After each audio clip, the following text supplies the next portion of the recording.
বলি বস যাকে তাকে বললে কি আসে, আমি বলি তখন আমি যখন শার্ট কিনে কাস্টমার হয়েছিলাম ওনলি ছিলাম একজন। কয়জন?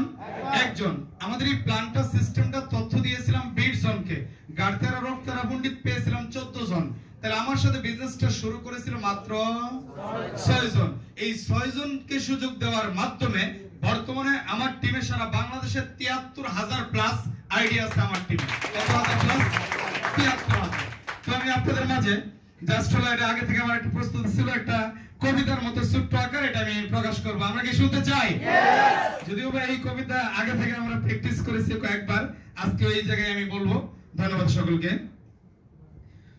শুভ সন্ধ্যা, আসসালামু আলাইকুম। লাল সবুজের পতাকা পৃথিবীটা সুন্দর করে সাজিয়ে রাখা, মনোমুগ্ধকর পরিবেশ, আমাদের প্রিয় বাংলাদেশ সফল হতে হবে এটা যদি হয় লক্ষ্য, আজকের প্রোগ্রামে নিজেকে বানাও দক্ষ। সুন্দরবনের সুন্দর হাসি, এনপিএল কে ভালোবাসি, সবুজ শ্যামল সুন্দরবন, অনেক ভালো এমডি স্যারের মন। তাহলে হবে একটা ভুলে দিয়ে যায় মনে, এনপিএল আমাদের শয়ন স্বপনে, এনপিএল কে করি আমি বিশ্বাস, তাই এনপিএল এর সাথে মিশে গেছে আমাদের নিঃশ্বাস। সুরে সুরে মিলে যায় গান, এনপিএল আমাদের প্রাণ। প্রথম পদবিতে ছিল 2000, এটার পরিবর্তে কেমনে হয়ে গেল কক্সবাজার। আপনাদের মাঝে থাকতে পারে কারণ আমরা বিমান ভ্রমণ দিয়ে আমাদের বিজনেস হয় শুরু। সত্যি ভাবতে অবাক লাগে, এনপিএল কে ভালো লাগে, যিনি তৈরি করেছেন প্ল্যান ওনাকে জানায় হাজারো সম্মান। একটা করে দিলে হবে অবশ্যই। এমডি স্যারের অনেক ভালো মন, তাই প্রথম পদবিতেই দিয়েছেন বিমানে ভ্রমণ। করে দিলে হবে অবশ্যই। দিন যায় রাত আসে, লিডারদের প্রতিটা কথা কাজে আসে, আপনিও চাইলে বসতে পারবেন সামনের লাইনে।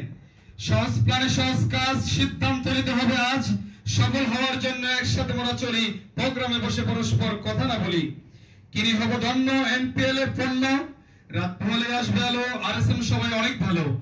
50 পয়েন্টের আইডি কে করিবেন যতন, এটাই হতে পারে আপনার অমূল্য রতন। সিনিয়র ম্যানেজার যারা আরএসএম হওয়ার জন্য তাদের অনেক তারা, আগামীকাল যাব বাড়ি, সকলের দরকার একটি পার্সোনাল গাড়ি। বহুরূপে গুণান্বিত এমডি স্যার আমাদের অনেক সম্মানিত। একটা করে দিলে অবশ্যই সম্মানিত। সত্যি সত্যি আনন্দিত, আমরা সকলেই গর্বিত। কবিতা লিখছেন যিনি, ওনাকে আমরা সকলেই চিনি। কবিতার শেষে বলে যায়, বন্যায় ক্ষতিগ্রস্তদের জন্য সকলের কাছে দোয়া চাই। ধন্যবাদ, আসসালামু আলাইকুম। ধন্যবাদ। এনপিএল কে ঘিরে পুরো কবিতা নাকি? যাই হোক, যাক আমরা কিন্তু এই ভ্রমণ এবং প্রোগ্রামগুলো যে